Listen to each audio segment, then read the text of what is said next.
Hi hello నమస్తే. This is Suvarna. Welcome to Suman TV. So ఈ మధ్య కాలంలో అందరికీ బి12 డెఫిషియన్సీ, డీకి సంబంధించిన డెఫిషియన్సీ మనం చూస్తూ ఉన్నాం.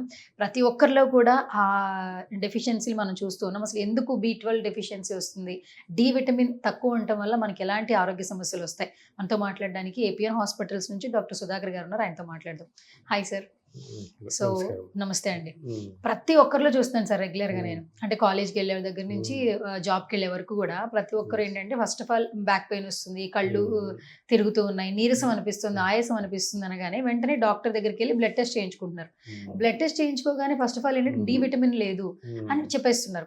అదో కోర్స్ చెప్తున్నారు. బి12 ఏంటంటే ఒక 6 ఇంజెక్షన్స్ ఇచ్చుకుంటే మీకు సరిపోతుంది అంటున్నారు. కానీ అది అయిపోయిన తర్వాత ఇంకా కాళ్ళు, చేతులు తిమ్మిర్లు రావడం, ఓపిక ఇదైపోవడం ఇవన్నీ ఎక్కువ చూస్తున్నాం అసలు. బి12 డెఫిషియన్సీ ఎందుకు వస్తుందంటారు? సో బి12 డెఫిషియన్సీ సేమ్ ఒకటి స్ట్రెస్. సో మనము చూసినట్టయితే అన్ఫార్చునేట్లీ మన ఎడ్యుకేషన్ ప్యాటర్న్ దగ్గర నుంచి మొదలుపెట్టి మన జాబ్ ప్యాటర్న్స్ దగ్గర ఇండియా లోపల అంటే ఎడ్యుకేషన్ చూసుకుంటే ఇంటర్మీడియట్ దగ్గర నుంచి ఐఐటి అని మెడిసిన్ కోసం అని చెప్పి లాంగ్ టర్మ్ కోచింగ్స్ అని. Courses సో దాంతో ఏమవుతుందంటే ప్రతి ఒక్కరిలో స్ట్రెస్ చూస్తున్నాం. సో ఈ స్ట్రెస్ వచ్చినప్పుడు ఏమైపోతుంది అంటే ఆ స్ట్రెస్ వల్ల యాసిడ్ రిఫ్లెక్స్ రావడము, తర్వాత బెల్చింగ్ రావడము, గ్యాస్ట్రైటిస్ రావడము, ఇవన్నీ ప్రాబ్లమ్స్. సో అప్పుడు ఏమైపోతుందంటే మన స్టమక్ మ్యూకోజా లోపల అక్కడ బి12 అబ్జర్వ్ అయ్యే మ్యూకోజా అంతా డ్యామేజ్ అవుతుంది. సో ఈ స్ట్రెస్ వచ్చినప్పుడు మనం ఇంకోటి ఏం చేస్తామంటే రిఫ్లెక్స్ తగ్గించుకోవడానికి అని చెప్పేసి యాంటాసిడ్స్ వాడతాం. అంటే లైక్ ర్యాంటిడిన్ కానీ.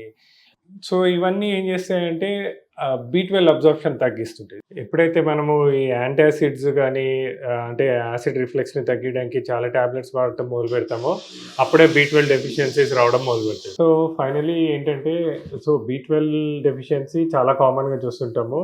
సో దీనికి ఒక మార్గం ఏంటంటే రెగ్యులర్గా చెకప్ చేసుకోవడము అండ్ దెన్ బి12 ఇంజెక్షన్స్ కానీ బి12 సప్లిమెంట్స్ తీసుకోవడం. So that is the only option for us. బి12 ఓకే. మరి డి కోసం ఏం చేయాలంటారు? సో వైటమిన్ డి ఈ మధ్య చాలా కామన్గా చూసేది ఏంటంటే వైటమిన్ డి3 డెఫిషియన్సీ. ఎప్పుడైతే వైటమిన్ డి3 డెఫిషియన్సీ ఉంటుందో కాల్షియం అబ్జార్ప్షన్ కూడా దెబ్బతింటుంటుంది. సో వైటమిన్ డి3 డెఫిషియన్సీ రావడం గల కారణాలు చూసుకుంటే మనకి sun exposure or sun bathing అనే కాన్సెప్ట్ లేదు.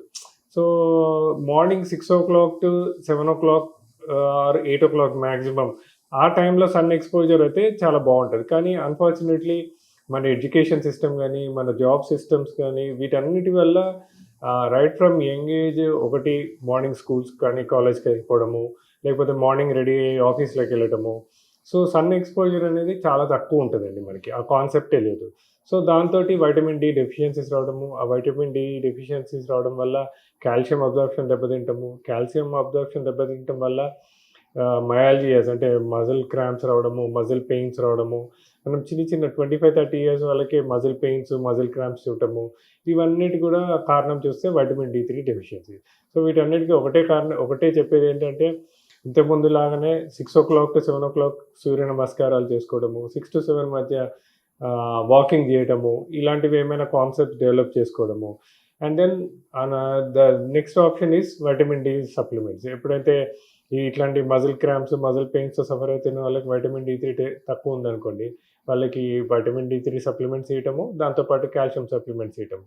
సో ఇట్లా ఒక మల్టీమోడల్ అప్రోచ్ ద్వారా ఇలాంటి ప్రాబ్లమ్స్ని సాల్వ్ చేసుకొని ఒక మంచి పరిష్కారం చూసుకోవాల్సి వస్తుంది. అయితే బి12 డి తర్వాత మాక్సిమం అందరికీ ఏంటంటే చేతులు తిమ్మిర్లు రావడము, కాళ్ళల్లో తిమ్మిర్లు రావడం, ఎక్కువసేపు ఒక ప్లేస్లో కూర్చున్న తర్వాత అవి చలనం ఎక్కువగా లేకుండా ఉండడం, ఇవి ఎందుకు చూస్తున్నాం? ఇది కూడా ఒక రకంగా ఐరన్ డెఫిషియన్సీ అంటారా? ఐరన్ డెఫిషియన్సీ అనే దానికంటే ఇవన్నీ మోస్ట్లీ బి12 అండ్ వైటమిన్ డి డెఫిషియన్సీ. తర్వాత ఇంకొకటి ఏంటంటే సెడెంటరీ లైఫ్ స్టైల్స్. సో ఎప్పుడైతే సెడెంటరీ లైఫ్ స్టైల్స్లో ఇప్పుడు మన బోన్కి బ్లడ్ సప్లై అనేది ఎప్పుడు బాగుంటుంది అంటే కంటిన్యూస్ మూమెంట్స్ ఉన్నప్పుడు చాలా బాగుంటుంది. సో ఒకసారి సెడెంటరీ లైఫ్ స్టైల్స్లో ఉన్నారనుకోండి, బ్లడ్ సప్లై ఒకటి తక్కువ అవడము, ఆ బ్లడ్ సప్లైస్ తక్కువ అయినప్పుడు ఆ బోన్ ఫ్రిజిడ్ కావడము, అంటే రిజిడిటీ రావడము, ఇవన్నిటి వల్ల కొద్దిగా ప్రాబ్లమ్స్ వస్తుంటాయి. ఐరన్ డెఫిషియన్సీ అనేది కూడా చూస్తుంటాం, కానీ iron deficiency more common in females చూస్తుంటాం. అదంటే జనరలీ చైల్డ్ బేరింగ్ ఏజ్, తర్వాత మెనోపాజల్ ఏజ్ లోపల ఐరన్ డెఫిషియన్సీస్ చూడము. ఈ ఐరన్ డెఫిషియన్సీస్ వల్ల కూడా లేడీస్ లోపల చాలామందికి మజిల్ క్రాంప్స్ రావడం కానీ, మజిల్ పెయిన్స్ రావడం కానీ ఇవన్నీ చూస్తూ ఉంటాం. ఓకే. అయితే మెయిన్‌గా B12 డెఫిషియన్సీ అనేది రాకుండా ఉండాలంటే తీసుకోవాల్సిన జాగ్రత్తలేంటి?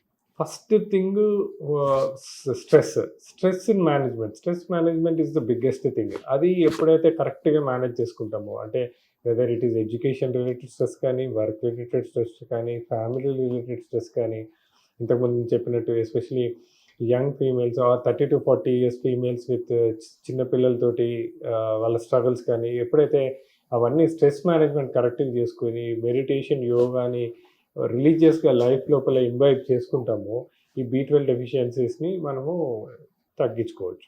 వెజిటేరియన్స్‌లో చాలా మంది కూడా B12 డెఫిషియన్సీ ఫేస్ చేస్తున్నారు డాక్టర్. మెయిన్‌గా ఏంటంటే నాన్ వెజ్ కూడా ప్రిఫర్ చేస్తుంటారు B12 ఫాస్ట్‌గా రావాలి అంటే. మరి వేగన్ వాళ్ళకి కావచ్చు, వెజిటేరియన్ పర్సన్స్‌కి మీరు ఇచ్చే సజెషన్స్ ఏంటి? వెజిటేరియన్స్, వేగన్స్‌కి ఇక ఓన్లీ ఆప్షన్స్ ఈస్ నౌడేస్ మనకి సప్లిమెంట్స్ ఉన్నాయి. So Supplements. లాట్ ఆఫ్ మంచి సప్లిమెంట్స్ అవైలబుల్ ఉన్నాయి మార్కెట్ లోపల. సో ఆ సప్లిమెంట్స్ టైమ్ టు టైమ్ తీసుకోవడము, and then time to time every 6 మంత్స్‌కి ఒకసారి చెక్ చేసుకొని ఏమైనా తక్కువ ఉంటే ఆ సప్లిమెంట్స్ తోటి they have to correct their B12. Okay. Done. Thank you doctor. Thank you so much. Thank you.